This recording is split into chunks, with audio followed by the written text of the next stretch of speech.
ओम श्री गुरुवे नमः। ओम शांति शांति शांति। प्रणाम भगवान। भगवान एक सत्संग मुंडक उपनिषद प्रवचन श्री स्वामी अखंडानंद सरस्वती जी महाराज द्वारा विरचित मुंडक सुधा से प्रवचन नंबर 29 मंत्र नंबर 6 से 7 ब्रह्म ज्ञानी की महिमा पार्ट 4 सदो मुक्ति एवं क्रम मुक्ति एपिसोड नंबर 4 लेते हैं। भगवान स्वामी जी बताते हैं कि बड़े बड़े ज्ञानी मरे, मुमुक्षु मरे, जिज्ञासु मरे, लोग नाम लेते हैं। लोग मरने वालों का भी तो नाम लेते हैं ना। तो बोले 15 कलाएं तो नष्ट होकर अपने अपने मूल करण में मिल जाती हैं, परंतु यह नाम एक ऐसी कला है जो नितांत कल्पित चीज होती है। वह लीन किसमें हुई? वह तो ज्ञाता में ही लीन होगी। वह तो नाम जिसको मालूम पड़ता है, वह जब नहीं रहेगा तो नाम नहीं रहेगा। तो जिस अंतःकरण में नाम का संस्कार है, महात्मा ज्ञानदेव हुए, महात्मा नामदेव हुए, महात्मा एकनाथ हुए, महात्मा रामकृष्ण परमहंस हुए, रामतीर्थ हुए, शंकराचार्य हुए, तो यह नाम का संस्कार जिसके अंतःकरण में है, उसका अंतःकरण जब लीन होगा तब न उसमें से नाम लीन होगा। इसलिए व्यक्ति के मर जाने मात्र से उसका नाम लीन नहीं होता, नाम बना रहता है। मुक्त हो जाने पर भी नाम बना रहता है, मुमुक्षु हो जाने पर भी नाम बना रहता है, और मरने पर भी नाम बना रहता है। इसलिए 16 कलाओं में से 15 तो मुक्ति के साथ लीन हो जाती हैं, और देवता अपनी अपनी इंद्रियों से कारण में प्रति देवता में लीन हो जाते हैं। और मुमुक्षु ने जो कर्म किए हैं उनमें भी 2 तरह के कर्म हैं, एक प्रवृत्त फल और एक अप्रवृत्त फल।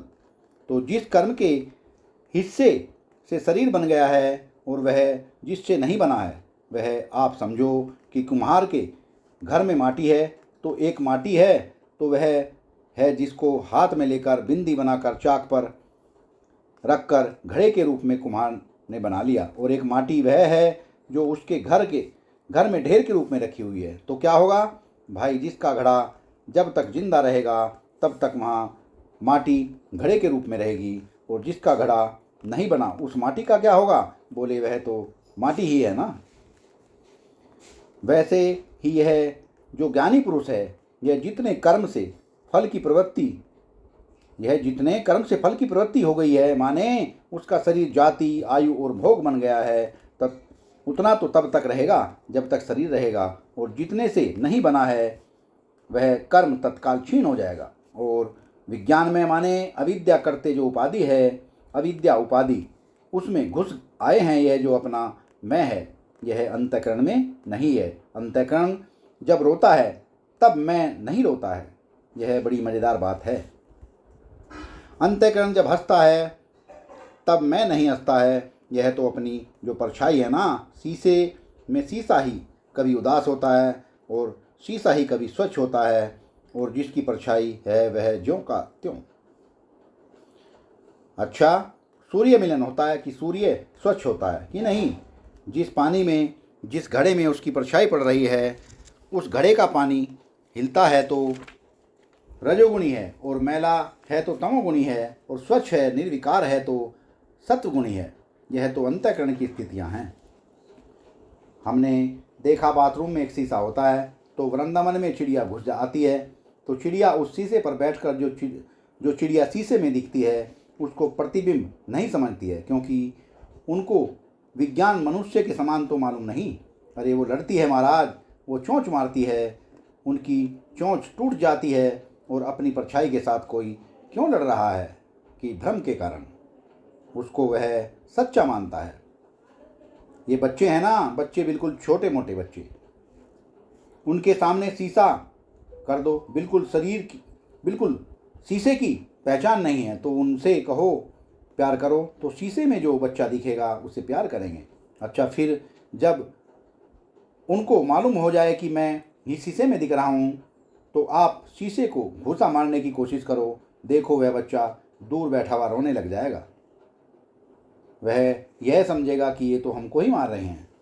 तो यह बच्चा अज्ञानी है बेचारा, यह अपने अंतःकरण में पड़ा हुआ जो प्रतिबिंब है, आभास है, उस पर कोई चोट लगती है तो उसको वह अपनी चोट समझता है कि मेरे ऊपर चोट लग रही है। वाह भगवान वाह। इस भ्रांति के कारण संसार में सारे दुख होते हैं। यह जो विज्ञान में आत्मा है, माने जो बुद्धि में पड़े हुए आभास को, प्रतिबिंब को एक समझकर उसमें बैठा हुआ है, तो यह विज्ञान प्राय, बोध प्राय और ये सब के सब कर्माणि विज्ञान मनश्च आत्मा, ये सब के सब 15 और विज्ञान में उपाधि का अपनयन हो जाता है। तब किस परमात्मा में एक होते हैं? तो शंकराचार्य जी भगवान ने आत्मा के लिए उपनिषदों में जो शब्द आते हैं उनका संग्रह कर लिया है। परे, अव्यये, अनंते, अक्षे, ब्रह्मणि, आकाशकल्पे, अजे, अजरे, अमृते, अभे, अपूर्वे, अनपरे, अनंतरे, अवाह्ये, अद्वये, शिवे, शांते, सर्वे एकी भवन्ति, अविशेषतां गच्छन्ति, एकत्वम आपधन्ते। अब देखो, इन शब्दों की व्याख्या करनी होए तो नारायण महीना भर और चाहिए। परमात्मा कैसा है कि पर है, अव्यय है, अनंत है, अक्षय है, आकाशकल्प है, अज है, अजर है, अमृत है, अभय है, अपूर्व है, अनपर है, अनंतर है। अपूर्व है माने उसके पहले कुछ नहीं, कारण नहीं है उसका कोई। अनपरे माने उसका कोई कार्य नहीं है। अनंतरे माने उसके भीतर कुछ नहीं है। और अबाह्य माने उसके बाहर कुछ नहीं है। अपूर्वे, अनपरे माने काल परिच्छिन्न नहीं है। और अनंतरे, अबाह्य माने देश परिच्छिन्न नहीं है। अद्य माने विषय परिच्छिन्न नहीं है। और शिवे माने परम कल्याण स्वरूप है, सर्वा अधिष्ठान शांत है, उसमें कोई विक्षेप नहीं है। तो यह जो अपनी आत्मा है, इसका यही स्वरूप है। जैसे जल का जो आधार है घड़ा, उसको हटा दो तो सूर्य का प्रतिबिंब नहीं पड़ेगा, हट गया। जैसे घड़े को फोड़ दो तो उसका जो आकाश है, घड़े में जो पोल है, वह महा आकाश स्वरूप ही है। इसी प्रकार यह अंतःकरण की उपाधि जहाँ छूटी, इसका जहाँ अपवाद हुआ, वहाँ जो अपना आत्मा है वह तो बिल्कुल एक है। वाह भगवान वाह। गता कला पंचदश प्रतिष्ठा, देवाश्च सर्वे प्रति देवतासु, कर्माणि विज्ञान मनश्च आत्मा, परे वे सर्व एक ही भवन्ति। 15 जो कलाएं हैं वे अपनी प्रतिष्ठा को प्राप्त हो गई और सब देवता अपने मूल स्वरूप में मिल गए। और आरब्ध फल और अनारब्ध फल जो कर्म हैं, प्रवृत्त फल और अप्रवृत्त फल जो कर्म हैं, और बुद्धि की उपाधि से जो आभास है, वह सब। देखो, जो चैतन्य है वह तो ब्रह्म ही है, और जो उपाधि है सो बोले अविद्या कल्पित होने के कारण वह भी ब्रह्म से भिन्न नहीं है। तो जब अविद्या की निवृत्ति होती है तो केवल आत्मा ही ब्रह्म नहीं हो जाता, उपाधि भी ब्रह्म हो जाती है। पर यह बात जिज्ञासु की समझ में नहीं आती है। जैसे समझो, उपाधियों में जो आत्मा है सो तो ब्रह्म है, परंतु यह उपाधि क्या है? उपाधि माने समझो अंतःकरण, उपाधि माने शरीर। तो यह आत्मा तो ब्रह्म है। वेदांत कहता है तत्त्वमसि अहम ब्रह्मस्मि, तत्त्वमसि अहम ब्रह्मास्मि। आत्मा तो ब्रह्म है और यह अंतःकरण क्या है? यह शरीर है कि यह ब्रह्म के सिवाय कोई और होगा, बोले और नहीं है। यह तो ब्रह्म के अज्ञान से ही यह ब्रह्म में उपाधि कल्पित हुई थी। जैसे ब्रह्म में अपना जीवन अलग कल्पित हुआ था, वैसे ब्रह्म में ही यह उपाधि अलग कल्पित हुई थी। तो जब ब्रह्म ज्ञान होता है तो जैसे अपना आत्मा ब्रह्म रूप ही है, यह ज्ञान होकर अपने को जीव समझने की जो भ्रांति है वह मिट जाती है।